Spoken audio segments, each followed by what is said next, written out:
Number 4, Bob and Cynthia. That's an interesting choice of trips, but we're going to go over. Bob is a 5'8" man weighing in 130 pounds with 3% body fat. That's really, really lean. That is the minimum you need to survive as a male. So let's talk about that.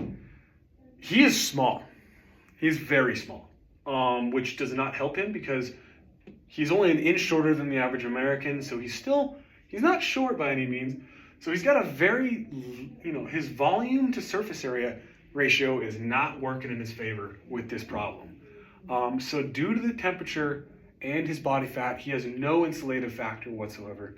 He's going to very quickly start shivering, and he's going to shiver the entire time, assuming that he's not bundled up, and he's going to stay bundled up because that's going to be miserable.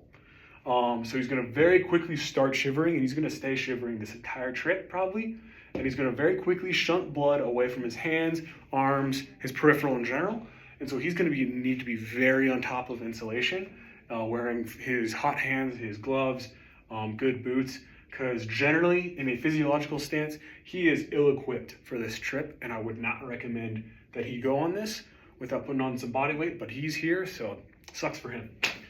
Julia, she is a 6'1", 190 with 25% body fat, sorry.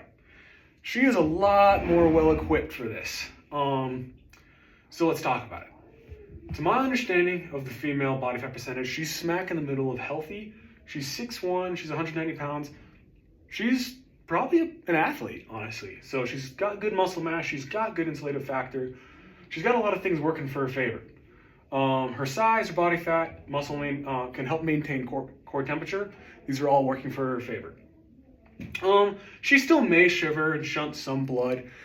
The temperatures are pretty cold, -12 during the day, -25 at night. I imagine she still will shiver to some degree, especially at night, and she will experience some shunting of blood no matter what, but I imagine with proper insulation, she'll be all right and won't be as miserable as her friend Bob.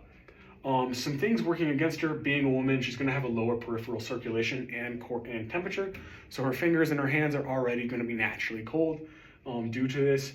So she needs to be a little more careful because any shunting away from those is just going to make that problem exponentially worse. Unstated problems that she may occur is her cycle and birth control. These both can affect cycle and birth control can both affect our shivering thermogenesis and other factors of the body.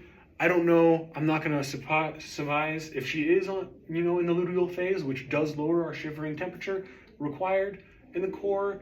And I'm not going to take a gander if she's on birth control, but these are unstated problems that she may face going into this study.